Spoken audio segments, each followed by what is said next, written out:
Hello दोस्तों, अभिनव नाम है मेरा। स्वागत करता हूं आप सबका एक बार फिर से आपके अपने YouTube चैनल मैथ्स बाय अभिनव राजपूत में और गणित के प्राइम टाइम में। आज हम लोग क्वाड्रिलेटरल की सेकंड वीडियो करने वाले हैं। पहली वीडियो आई होप आप लोगों ने देख ली होगी, थ्योरी पोर्शन था। आज हम न्यूमेरिकल्स करेंगे। टोटल मैंने 30 क्वेश्चंस लिए हैं, 15 आज करवाऊंगा, 15 कल करवाऊंगा और उसके बाद हम पॉलीगन की एक वीडियो करेंगे और फिर मिसलेनियस क्वेश्चन जो अप्रॉक्स मैंने 170 से 200 के बीच में है।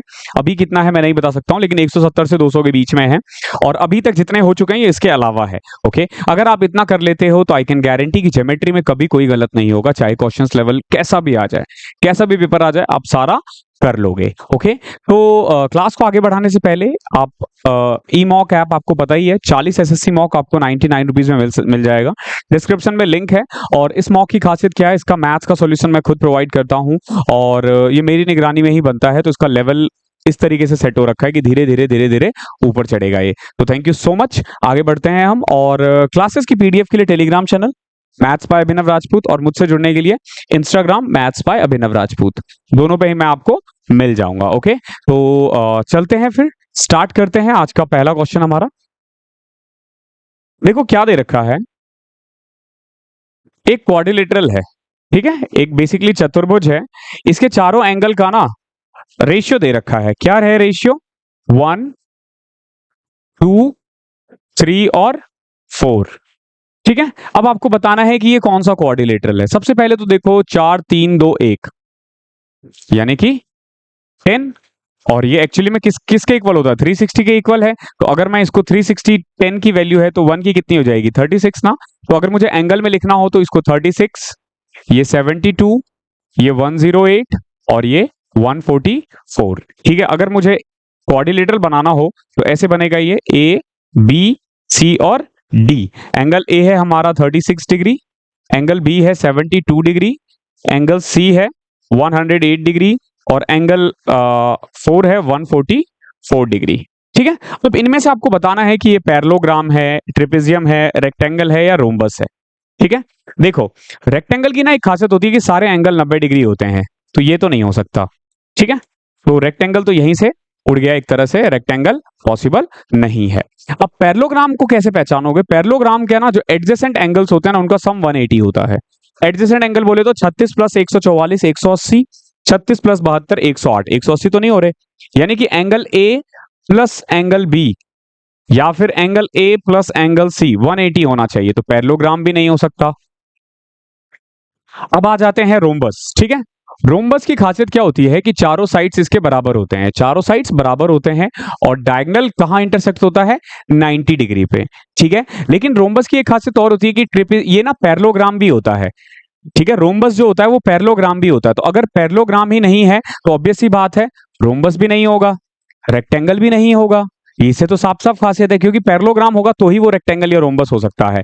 अब आ जाते हैं ट्रेपेजियम में। देखो ट्रेपेजियम की खासियत क्या होती है, अगर मैं ट्रेपेजियम बनाऊं ना, ये देखो ये और ये पैरेलल होते हैं, ये वाले और ये वाले एंगल्स पैरेलल होते हैं, तो इनका और इनका सम 180 होता है।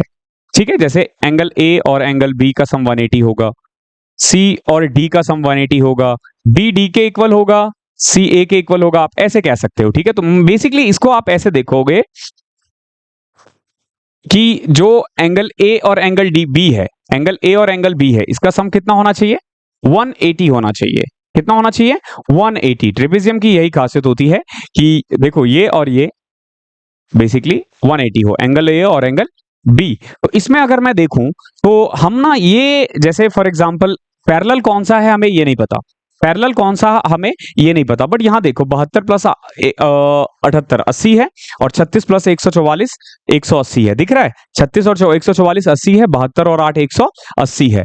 यानी कि ये कह सकते हो कि ये क्या है? ये ट्रेपेजियम है। ये क्या है? ट्रेपेजियम होता है। क्यों? क्योंकि देखो एंगल ए और एंगल डी क्या होगा? एडजेसेंट। एंगल बी और एंगल सी एडजेसेंट होगा, तो angle B plus angle C 180 है, angle A plus angle C भी 180 है, इसीलिए ये क्या है? ये ट्रेपेजियम है। इसको आप ट्रेपेजियम कहोगे। क्या बोलोगे इसको? ट्रेपेजियम। ठीक है, बहुत प्यारे क्वेश्चंस है। टोटल ये जो 30 क्वेश्चंस है ना, इसको करने के बाद ना, और इनके लेवल बहुत अच्छे हैं, बहुत अच्छे हैं, पूरा थ्योरी कवर हो जाएगा, पूरा थ्योरी कवर हो जाएगा, तो अच्छे से करना है बिल्कुल। अगला देखो क्या है, आपको ना क्वाड्रिलेटरल का लार्जेस्ट एंगल बताना है। अगर रेशियो क्या दे रखा है? 3, 4, 5 और 6। आपको पता है कि इन सब का सम 180 360 होगा। क्वाड्रिलेटरल के चारों एंगल का सम कितना होता है? 180 होता है। तो 6 5 11 4 15 3 18। इनके अकॉर्डिंग कितना है? 18 है। इनके अकॉर्डिंग कितना है? 18 है। और हम कितना कह रहे हैं? 360। तो 360 किसकी वैल्यू है? 18 की। अब अगर लार्जेस्ट के बारे में बात करें तो लार्जेस्ट तो साफ साफ दिख रहा है 6 है। ठीक है, तो यह आ जाएगा 120 डिग्री। तो लार्जेस्ट एंगल कितना है? 120 डिग्री। ठीक है, ये आसान था, ये तो आप भी कर लोगे।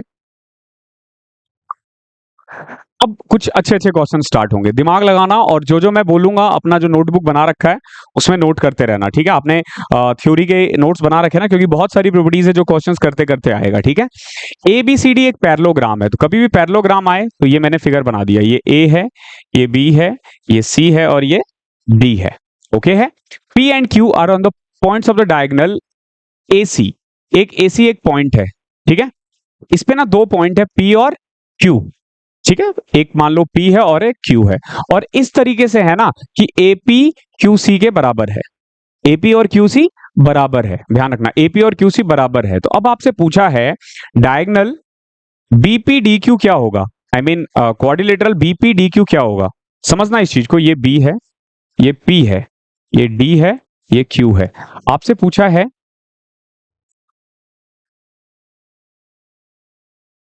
ये वाला एंगल क्या होगा? एक चीज ध्यान रखना, ये और ये बराबर है, ये दे रखा है एपी और क्यूसी बराबर होगा। कभी भी इस तरीके से जैसे क्वेश्चंस आते हैं तो पैरेललोग्राम के अगर डायगोनल जैसे एपी क्यूसी के इक्वल हो जाता है तो इसके अंदर जो फिगर बनेगा ना, ध्यान रखना, वो भी पैरेललोग्राम ही बनेगा। क्या बनेगा? वो पैरेललोग्राम ही बनेगा। स्क्वायर तो बन नहीं सकता। देखो ट्रेपेजियम ये दिख नहीं रहा बिकॉज कि ये पैरेललोग्राम है, ये और ये इसके पैरेलल है। ट्रेपेजियम में तो हमने देखा है कि दो ही साइड्स पैरेलल होते हैं। ठीक है, तो ट्रेपेजियम नहीं हो सकता, पैरेललोग्राम ही है। स्क्वायर नहीं हो सकता, नॉन ऑफ दिस, तो पैरेललोग्राम ही बचा। पैरेललोग्राम की खासियत क्या होती है कि इस वाले एंगल का सम 180 होता है। ठीक है, तो इसमें भी ये वाला और ये वाला पैरेलल हो जाएगा, ये वाला और ये वाला ऑटोमेटिकली पैरेलल हो जाएगा। ठीक है, सिमिलैरिटीज वगैरह का रूल लगता है, बट इतना आपको डीप जाने की जरूरत नहीं है, सीधा लिख लेना ये चीज। ऐसे क्वेश्चंस डायरेक्ट आते हैं।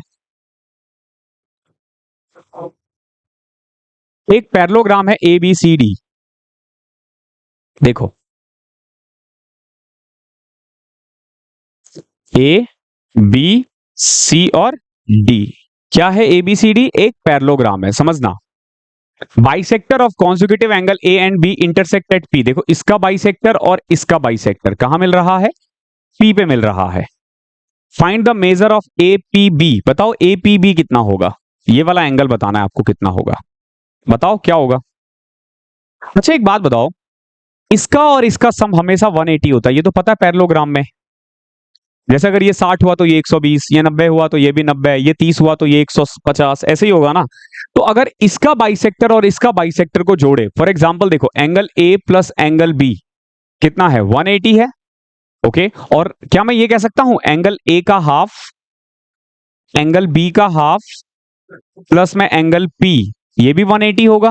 बिकॉज कि देख रहे हो ये भी तो क्वाड्रिलेटरल बन रहा है ना, ये वाला, सॉरी ट्राइंगल बन रहा है ना, ये वाला पोर्शन ट्राइंगल बन रहा है। तो मैं इसको ये कह सकता हूं angle A plus angle B by 2 plus में angle P is equal to 180। और ए और बी का सम कितना है? 180 है। 180 बाई 2 90, ये 90 उधर चले जाएगा और एंगल पी जो है ना आपका ये आ जाएगा 90 डिग्री। क्या आ जाएगा? ये 90 डिग्री है ये।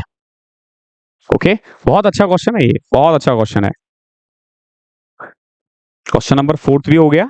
ऐसे ही 5वें पे आते हैं।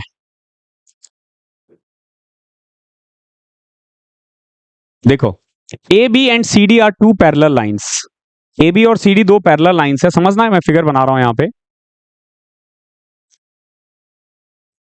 ये ए है, ये बी है, ओके, ये सी है, ये डी है, ये एम है, ये पी है, ये एन है और ये क्यू है।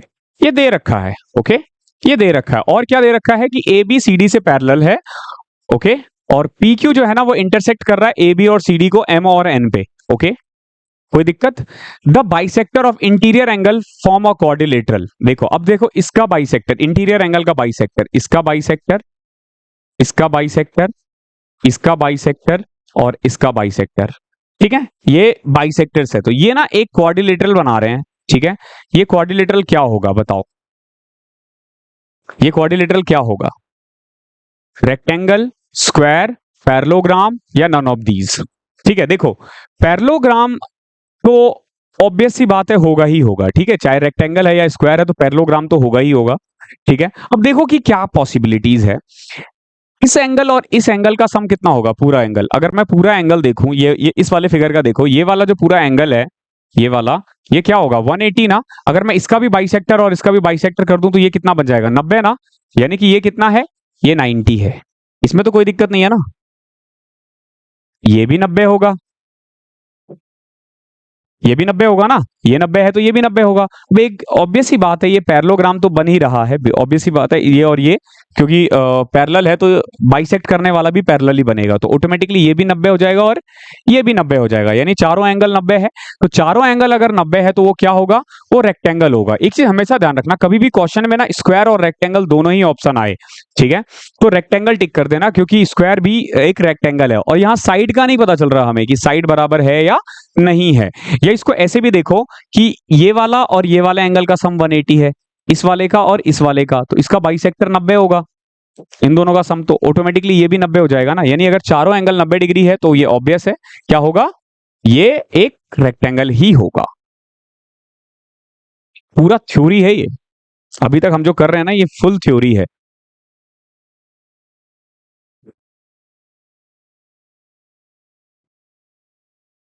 देखो क्या है, in the given figure A E is equal to B सी।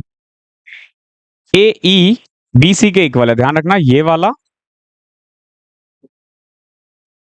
और ये वाला बराबर है और पैरेलल भी है, ठीक है, और ये पैरेलल भी है। The side A B C D and E D, देखो ए बी सी डी और ई डी बराबर है, ठीक है, और ये क्या किया हमने? ए बी से ठीक पैरेलल बना दिया है, तो ऑब्वियस सी बात है फिर ये वाला जो है ना, ये भी इसके इक्वल हो जाएगा। क्लियर है? यहां तक क्लियर है? अब एक बात देखो, ए बी जो है ना वो ईडी और सीडी के इक्वल था, और ये ईसी के भी इक्वल है, तो ऑब्वियस सी बात है ये तीनों साइड्स बराबर है, तो ये 60 हो जाएगा, ये भी 60 हो जाएगा और ये भी 60 हो जाएगा। ओके, एंगल ए 100 दे रखा है, 102 डिग्री, हमें निकालना है बी सी डी, निकालना है अपने को ना, ये वाला एंगल निकालना है, ये वाला एंगल। देखो ये 60 है, हमें पता चल चुका है ना। अब देखो ये पैरेललोग्राम है, ठीक है, पैरेललोग्राम की खासियत क्या होती है? पैरेललोग्राम की खासियत होती है कि एडजेसेंट साइड का जो सम होता है ना वो 180 होता है और अपोजिट एंगल्स इक्वल होते हैं। अब देखो ए ई बी सी के पैरेलल था, ए बी ई सी के पैरेलल हमने खींच दिया, तो ऑब्वियस सी बात, अगर ये 102 है तो ये कितना हो जाएगा? 78, बिकॉज की सॉरी, अगर ये 102 है तो ये कितना हो जाएगा? 102, ठीक है, अगर ये 102 है तो ये ऑब्वियस सी बात है ये भी 102 होगा, ठीक है। इसको ऐसे भी देख लो कि ये 102 है तो ये 68 हो जाएगा, आई मीन 78 हो जाएगा, और फिर इन दोनों का सम भी 180 होगा। तो ये 102 है और ये 60 है, ध्यान रखना, इतना 102 है और ये 60 है, तो पूरा कितना हो जाएगा? 162। ये क्वाड्रिलेटरल है, दिमाग लगाना है आपको, अगर थ्योरी नहीं पढ़ा तो थ्योरी पढ़ लेना, पूरा दिमाग लगेगा। 30 क्वेश्चन हम ऐसे ही करने वाले हैं। क्वेश्चन नंबर 7 देखते हैं, बहुत प्यारा क्वेश्चन है, बहुत अच्छा क्वेश्चन है। क्या कह रहा है? एबीसीडी ना एक स्क्वायर है, समझना, एबीसीडी एक स्क्वायर है,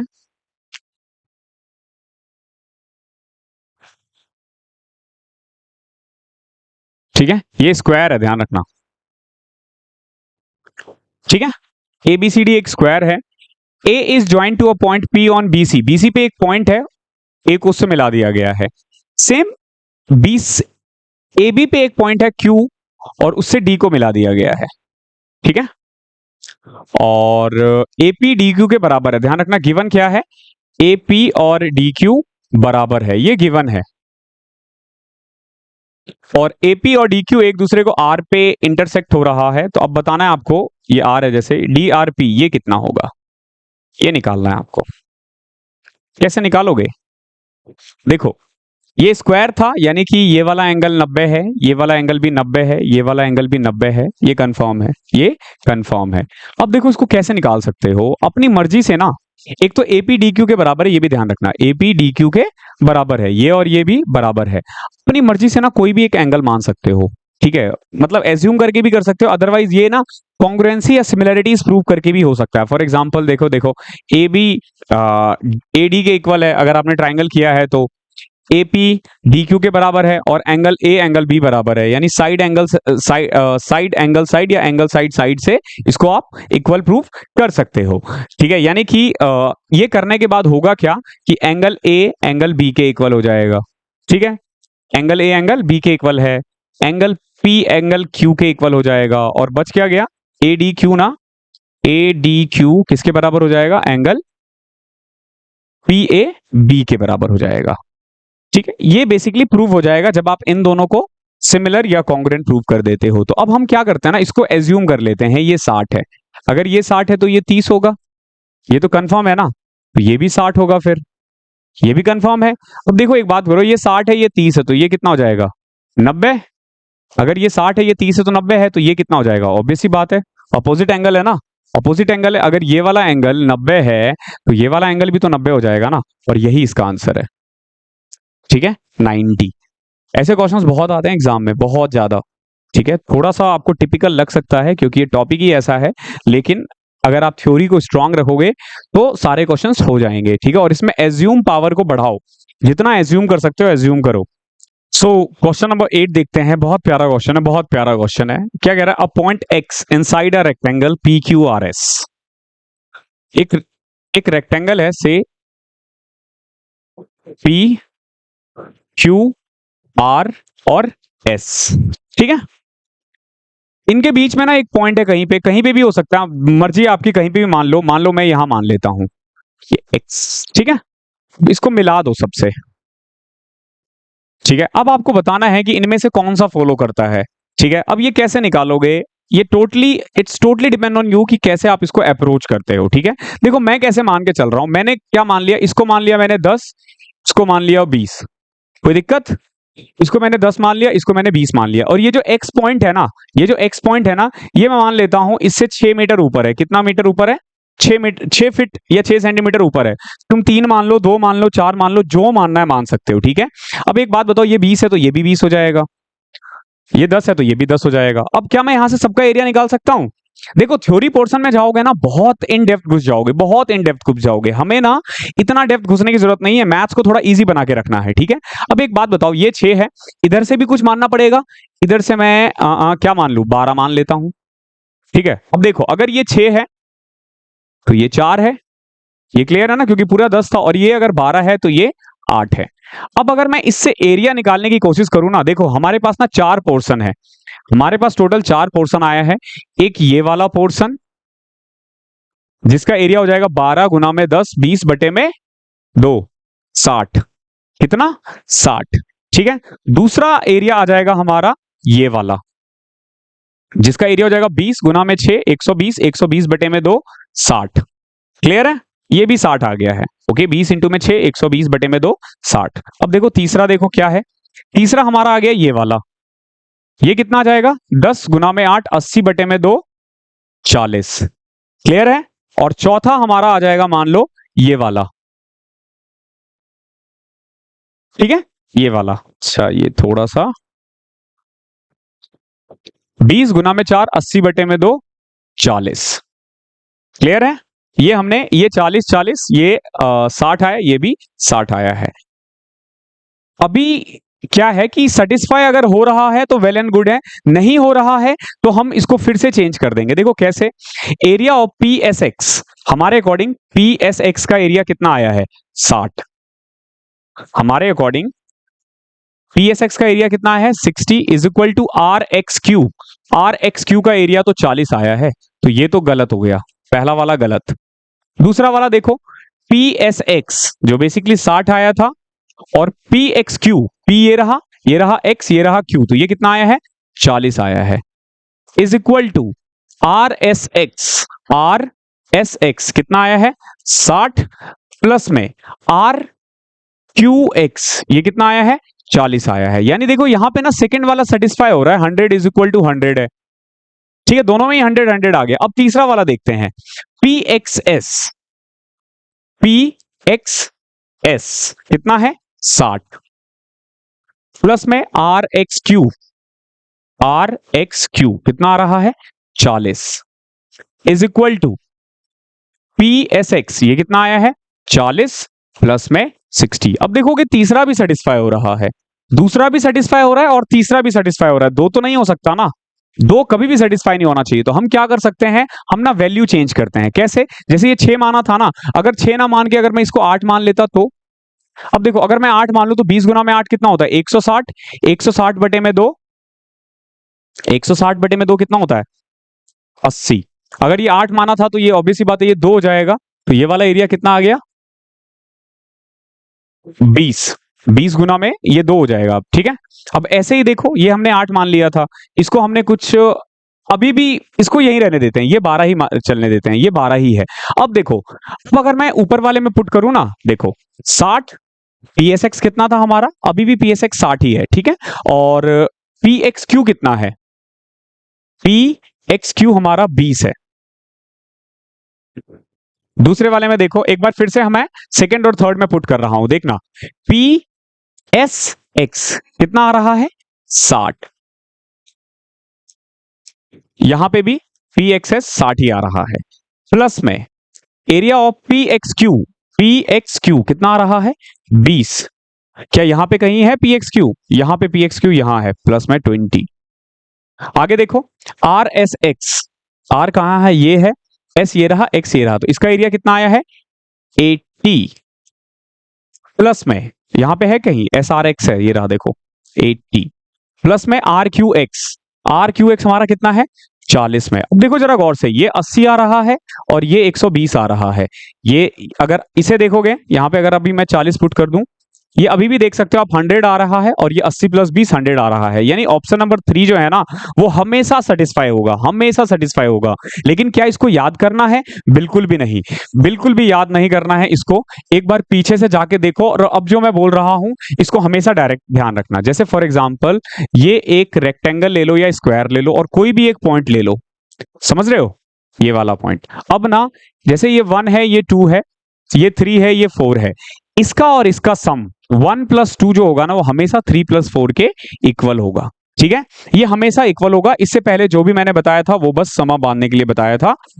ठीक है, एक्सप्लेन हम इसको ऐसे करेंगे कि 1 प्लस 2 3 प्लस 4 के सीधा इक्वल होगा। कैसे इक्वल किया, ये हमने प्रूव करके देख लिया। बाकी चाहो तो बेस इंटू हाइट करके भी बना सकते हो, लेकिन वो बहुत कॉम्प्लिकेटेड है।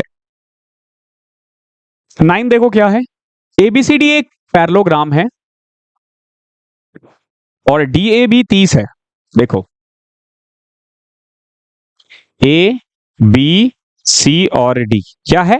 पैरेललोग्राम है। डी ए बी कितना है? 30 है। एक बात बताओ, ये 30 है तो ये और ये तो निकल गया यहां से, ये 150 और ये भी 150 और ये भी 30, ये पता होना चाहिए आपको। ठीक है, अब देखो बीसी दे रखा है 20, ए बी भी दे रखा है 20। Okay, find the area of parallelogram. हमें निकालना एरिया, इसका एरिया निकालना है। कैसे निकालोगे? देखो दो साइड्स दे रखे हैं और आपको एरिया निकालना है। थोड़ा दिमाग लगाओगे तो आ जाएगा। इस डायगोनल को मिला दे। हमेशा ध्यान रखना, डायगोनल ना किसी भी क्वाड्रिलेटरल को दो इक्वल पार्ट में डिवाइड करता है। तो क्या इसका एरिया निकाला जा सकता है? बिल्कुल निकाला जा सकता है। कैसे? दो साइड्स दे रखे हैं, उनके बीच का एंगल दे रखा है। तो मैंने बताया था आपको, a इंटू बी अपॉन में 2 इंटू में साइन थीटा, यानी कि इसको क्या कह सकते हो? 20 गुना में 20 साइन 150 बाय 2। तो 400 बटे में 2, 200, और साइन 150 कितना होता है? साइन 150 को लिख सकते हो साइन 90 प्लस 60, क्या आ जाएगा? कॉस 60, और कॉस 60 होता है 1/2, 100 आ गया। ये वाला एरिया कितना आ गया? ये वाला एरिया 100, तो ये भी 100 होगा। 100 प्लस 100 200 इसका आंसर है। ठीक है, थोड़ा दिमाग लगाना इन क्वेश्चनों में। क्वेश्चन नंबर 10 देखो, बहुत प्यारा क्वेश्चन है, बहुत प्यारा क्वेश्चन है। अगेन इसकी एक प्रॉपर्टीज लगेगी यहाँ पे। क्या कह रहा है देखो, length of one of side of a rhombus is 10 metre. ये रोम्बस है, मान लो एक रोम्बस बना दिया मैंने।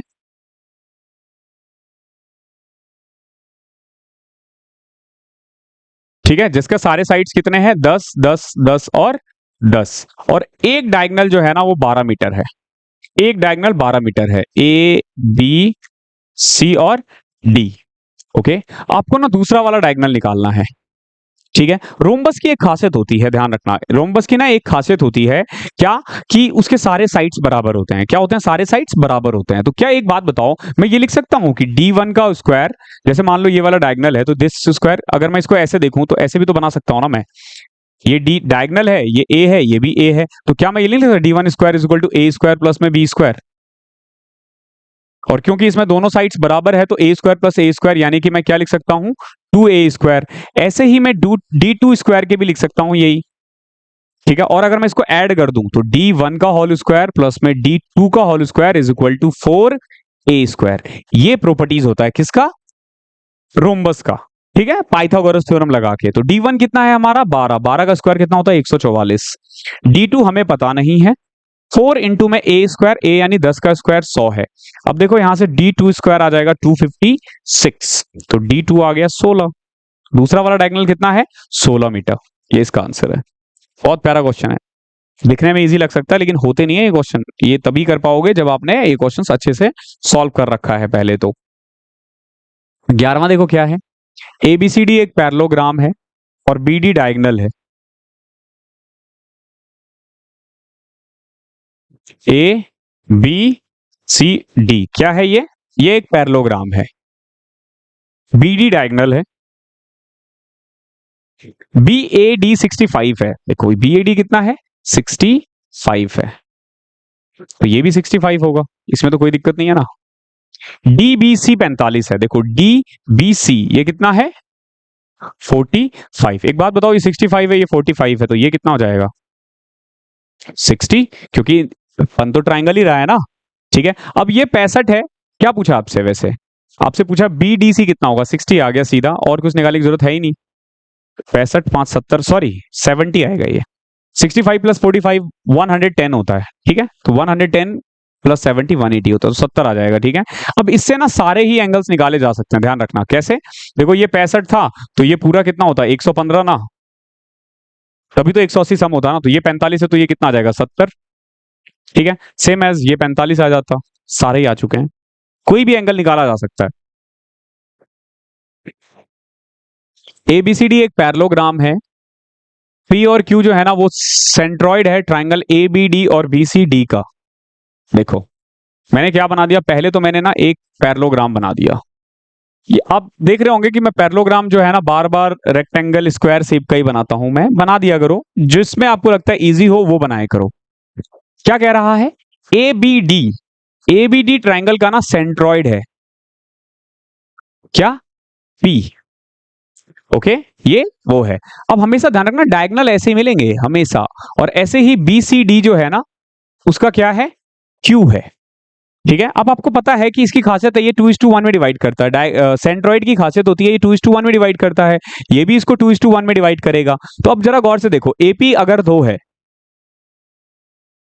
क्यूसी भी कितना है 2 है, और पी क्यू देखो 1 + 1 कितना हो जाएगा, पी क्यू भी क्या है 2 है। तो A P is equal to Q C is equal to P Q होगा। तो आपसे क्या पूछा है पी क्यू किसके इक्वल होगा, तो पी क्यू ए पी के इक्वल होगा। समझ रहे हो सीधा।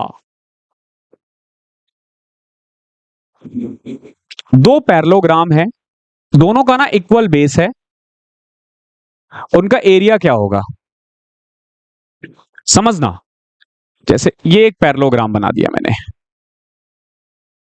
ए बी सी डी, इसका बेस मान लो 10 है और हाइट मान लिया मैंने 5 है, तो इसका एरिया कितना हो जाएगा 50। पैरेललोग्राम का एरिया क्या होता है बेस इंटू हाइट। अब क्या करना है अपने को, एक और पैरेललोग्राम जिसका बेस सेम है, तो मान के चलो मैं इधर की तरफ बना देता हूं। देखो A B Q R, A B Q R. अब देखो इसका भी तो बेस 10 ही है ना, और अगर मैं हाइट के बारे में बात करूं तो हाइट इसका भी 5 ही है। समझ रहे हो।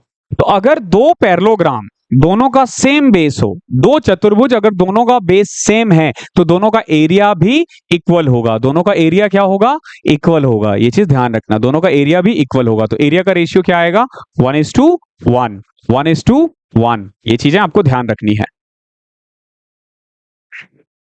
अब देखो वही है, एक पैरेललोग्राम है और एक रेक्टेंगल है, ठीक है। If a rectangle and a parallelogram are equal in area and have the same base and are situated on the same side, then the ratio of the perimeter of rectangle and the parallelogram is k, then k is, देखो दो parallelogram है, समझना दोनों का area same है, दोनों का area same है, और दोनों का बेस भी सेम है। फॉर एग्जाम्पल ये मैंने बना दिया पैरेललोग्राम, ठीक है, A B C D. Okay, अब देखो इसका साइड मैंने मान लिया ए है, साइड क्या मान लिया, ए नहीं कुछ और मान लेते हैं, लाइक कि पी है मान लेते हैं, पी। ओके, और इसका हाइट क्यू मान लेते हैं, तो इसका एरिया कितना आ जाएगा, पी क्यू, यही ना, ये तो ऑब्वियस ही बात है ना। अगर मैंने हाइट क्यू मान लिया तो इसका एरिया क्या आ जाएगा, क्यू आ जाएगा। अब देखो क्या कह रहा है, are situated on the same side. अभी इसी बेस पे ना एक हमें क्या बनाना है, रेक्टेंगल बनाना है। इसी बेस पे हमने क्या बनाना है, एक रेक्टेंगल भी बनाना है। अब देखो मैं रेक्टेंगल कैसे बनाता हूं, जिसका हाइट भी सेम ही होना चाहिए, क्यू। क्यू क्यों सेम होना चाहिए बताओ भैया, क्योंकि दोनों का एरिया सेम है। तो ऑब्वियस ही बात है, अगर पी है तो ये क्यू है। यहां से भी मैंने एक लाइन खींच दिया और इसको मिला दिया, से इसका नाम दे दिया मैंने से एस, इसका नाम दे दिया टी। ओके, अब एक बात बताओ, सी एस कितना है, ये भी तो क्यू ही होगा ना, और ये पी है, इस क्योंकि दोनों का एरिया सेम है, दोनों का एरिया पी क्यू है, तो इसका हाइट इतना है और इसका भी हाइट क्यू है। अब आपसे बोला गया है कि जो के है ना, के, ठीक है, वो रेक्टेंगल और पैरेललोग्राम का रेशियो है, ठीक है। के क्या है, पैरेललोग्राम का पेरीमीटर अपॉन में रेक्टेंगल का पेरीमीटर का रेशियो है, ठीक है। अगर मैं पैरेललोग्राम का पेरीमीटर नापने की कोशिश करूं ना, तो क्या हो जाएगा, सबसे पहले तो बेस प्लस में ये वाला साइड बीसी, पैरेललोग्राम के लिए बीसी होगा, पी प्लस में बीसी का डबल, ये क्या हो जाएगा, ये हो जाएगा बेसिकली पैरेललोग्राम का पेरीमीटर। वही अगर मैं रेक्टेंगल का पेरीमीटर नापने की कोशिश करूं, देखो ये है रेक्टेंगल, ये क्या है, ये रेक्टेंगल है। इस रेक्टेंगल का अगर मैं पेरीमीटर निकालने की कोशिश करूं ना, तो देखो इसका पी बेस है और हाइट क्यू है, यानी कि 2 इंटू में पी प्लस क्यू। क्लियर है, तो इनमें से बड़ा कौन सा होगा, आपको बस ये देखना। देखो 2p तो सेम है, क्यू या बीसी कौन सा बड़ा होगा, एक बात बताओ, बीसी बड़ा होगा या फिर क्यू बड़ा होगा। इसको अगर मैं फिगर में नापने की कोशिश करूं ना, ये देखो, ये है हमारा क्यू, ये है हमारा बीसी और ये है 90 डिग्री। अब खुद सोचो कि बड़ा क्या है, ये बड़ा होगा या ये वाला बड़ा होगा। सबसे बड़ा एंगल तो 90 है ना, उसके सामने वाला साइड बीसी है, तो ऑब्वियस सी बात है बीसी बड़ा होगा ना। यानी इन एनी सर्कमस्टांसेस जो पैरेललोग्राम है ना, उसका पेरीमीटर ज्यादा होगा किससे, रेक्टेंगल से। तो उस केस में रेशियो क्या होगा, हमेशा एक से ज्यादा होगा, k is greater then 1, k is greater then 1। तो इससे ना एक थ्योरम और आ जाता है, एक रिजल्ट और आ जाता है कि अगर समझना, अगर एक रेक्टेंगल और एक, लिख लेना इस चीज को, एक रेक्टेंगल और एक पैरेललोग्राम सेम बेस पर है और एरिया इक्वल है, ध्यान रखना, सेम बेस पर है और एरिया इक्वल है, तो पेरीमीटर पैरेललोग्राम का ज्यादा आएगा। ध्यान रखना, पैरेललोग्राम का जो पेरीमीटर है वो ज्यादा होगा किससे, रेक्टेंगल से। ऑब्वियस सी बात है, क्योंकि ये वाला साइड ज्यादा ले रहा है, समझे।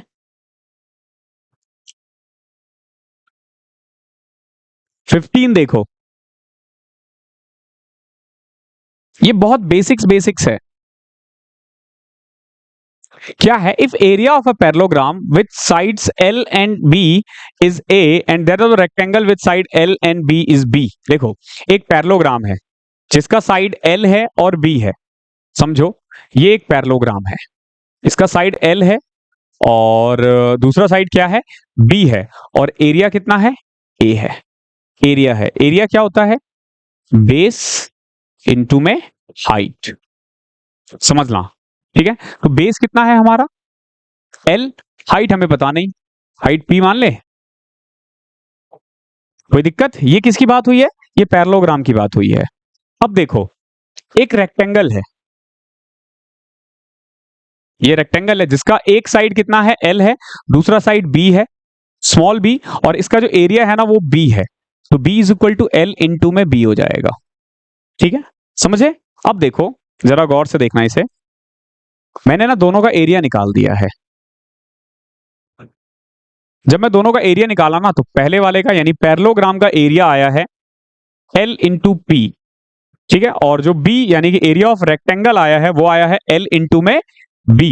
अब आपको बताना है कि इनमें से बड़ा कौन सा होगा, दोनों में एल एल तो सेम है ना, दोनों में एल एल तो सेम है, एल को तो आप ऐसे ही उड़ा दो। यानी अब डिसाइड करता है कि पी बड़ा होगा या बी बड़ा होगा, यानी कि पी बोले तो इसकी हाइट और बी बोले तो इसकी हाइट, ठीक है, पी बोले तो इसकी हाइट, बी बोले तो इसकी हाइट। तो बताओ ये वाला बी सेम है, यहां पे ये बी है, पी बड़ा है या बी बड़ा है, बताओ, यहीं से पता चल जाएगा आपको पी बड़ा है या बी बड़ा है। अभी तो मैंने बताया था ना 90 डिग्री के सामने वाला एंगल ऑब्वियस सी बात है सबसे बड़ा होगा, तो बी बड़ा है। कौन बड़ा है, बी बड़ा है, तो ऑब्वियस सी बात है B is greater than equal to A, B is greater than equal to A। ये बहुत ही इंपॉर्टेंट है और it's not easy at all, okay. अगर आपने थ्योरी पोर्शन स्ट्रांग नहीं कर रखा है तो बड़ी दिक्कत आएगी इसमें, ठीक है। तो मैं इसीलिए इस क्लास को यहीं पर रैप करता हूं, 15 क्वेश्चंस और करेंगे हम नेक्स्ट क्लास में। तब तक के लिए आप प्लीज इसको 2 से 3 बार देख लेना, तभी आप आगे बढ़ना ताकि अच्छे से समझ में आ जाए, ठीक है। थैंक यू सो मच, मिलते हैं अगली क्लास में, तब तक के लिए पढ़ाई करते रहो।